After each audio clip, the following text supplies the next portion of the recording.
Imagine a world where all your personal information is stored on a digital identity card. This card would not only have your name and date of birth, but also your credit history, online behavior, and vaccine status. This is the future that the World Economic Forum, WEF, is envisioning with its new report on vaccine passports. How will it affect our daily lives? And what does Elon think about this? Let's find out in today's video. We may soon live in a world where our every move is tracked and monitored by a digital identity card, and all our online transactions will be judged by a third-party organization. While, in concept, vaccine passports sound great, a way to help people get back to their lives after months of lockdown, the WEF's reports raises some serious concerns about the privacy and security of these digital identity schemes. These are already being trialed by several countries and airlines, and the WEF is urging businesses and governments to adopt them on a global scale. But the report warns that these passports could become a new norm, and urges businesses and governments to be transparent about how the data collected on these passports will be used. The WEF is also calling for the creation of an international body that would oversee the use of vaccine passports, and set standards for how the data collected on these passports should be used. However, let's not forget that we've already seen the real-world effect of these passports on a global scale. As a matter of fact, these passports have done nothing in preventing the spread of the virus. The vaccines aren't proven to stop the spread of COVID-19 because people are still getting infected even after having multiple doses of the vaccine. World Health Organization says that the vaccine passports may increase the risk of disease spread for this very reason. But why are the unelected globalists at the WEF pushing for these passports? There are a few reasons. First, they want to get the global economy back on track, and they believe that these passports will help to do that. Second, they see these passports as a way to increase control and surveillance over the population. And finally, they believe that these passports will help to achieve their goal of a one-world government. So while the WEF is pushing for these passports to be adopted on a global scale, we need to be very careful about how we allow these digital identity schemes to be used. People all around the world have begun to rebel against their government's authoritarian rules and restrictions that have nothing to do with public health and everything to do with control. It doesn't need an expert to see that COVID passport mandates are fueling authoritarian social credit systems and digital identity schemes. This will determine your level of access to goods and services based on your online and offline behavior. While it may sound like a good idea in theory, the implementation of these passports will have a chilling effect on our civil liberties and privacy rights. And it's already happening in another country. In China, the government has been using a social credit system to track and judge its citizens based on their behavior. This system is being used to deny people access to jobs, loans, travel, and even social media. What we're currently using traditional credit scoring for is bad enough. We don't need another credit system that can be used to track and monitor our every move.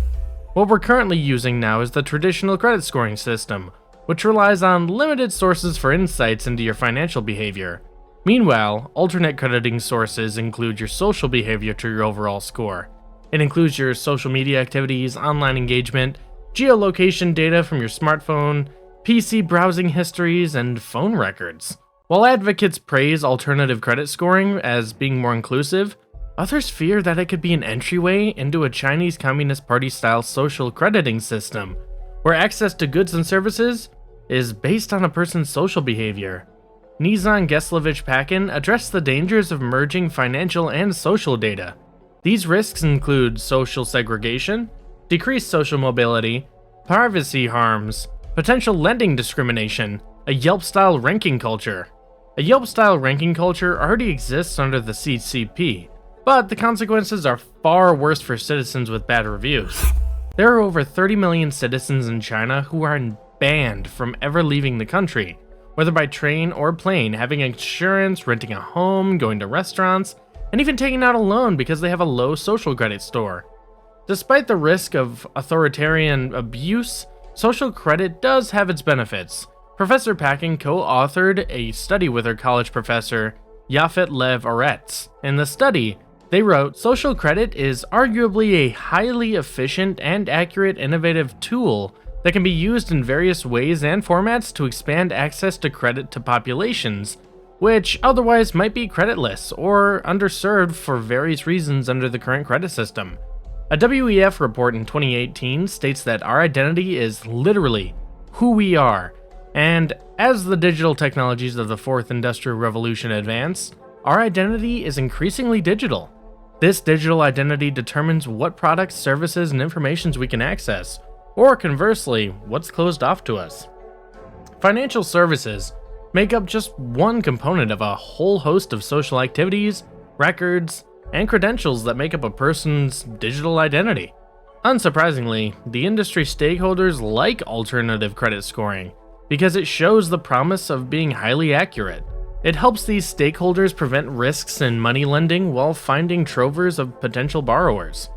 What's important to remember is that these digital identity schemes are being developed by the private sector, not the government, which means that there are very few regulations in place to protect our privacy. In other words, people who'd like to take out a loan will have a difficult time. This is not necessarily because these individuals are irresponsible with handling money, but more because of their personality types, social interactions, and online behavior. Digital ID schemes, according to the WEF report, include the following. Profile may include inherent data attributes such as biometrics or assigned attributes such as name or national identifier numbers. History, credit or medical histories, online purchasing behaviors. Inferences, judgments or decisions made based on the authentication processes, profiles, and histories. For example, a bank that decides the attractiveness of an individual for a loan. If you still think that it's impossible for vaccine passports to turn into a digital identity scheme, then take a look at this. The Illinois Department of Public Health started enlisting alternative credit data expert Experian to confirm users' identities for its VaxVerify portal. So why would a crediting agency work with the government on proof of vaccination? Well, you got the answer right. We're heading towards a social credit system. The objective is to connect humans with technology through devices that may be worn, consumed, or inserted using the Internet of Bodies. RAND Corporation Report 2020 states that the Internet of Bodies might trigger breakthroughs in medical knowledge, or it might enable the surveillance state of unprecedented intrusion and consequence. The report also states that increased IOB adoption might also increase global geopolitical risks, because surveillance states can use IOB data to enforce authoritarian regimes. So what does Elon Musk have to do with this? Elon Musk's Neuralink is one of the many companies that are creating devices to be embedded in human brains. The ultimate goal of these devices is to merge human brains with artificial intelligence. This would allow humans to have superhuman abilities and would give them the ability to connect to the internet using their thoughts. However, this would mean that the government or any other entity that has access to this technology would be able to track our every move, thought, and emotion. Elon's company Neuralink may just give WEF's Great Reset agenda a leg up in keeping the entire population under control. But then again, Elon's intentions are completely different from the WEF group. Unlike the members of the forum, Musk has repeatedly stated that he wants to use his technology to help humans, not control them. What's more, he values free speech and privacy for every individual. Elon Musk has always been skeptical about the government's motives, especially with how they've handled the pandemic. Elon said that the mandates for the masses are an erosion of freedom. The world is slowly becoming an episode of Black Mirror, and the public masses may not have a say in it. It's up to us to be aware of the intentions of these digital identity schemes and what they could turn into in the future. What about you? Are you pro or against digital identity cards? Let us know in the comments. If this video gave you a new perspective, please like and subscribe for more eye-opening content like this. Share this with a friend or family to spread awareness. And see you in the next video.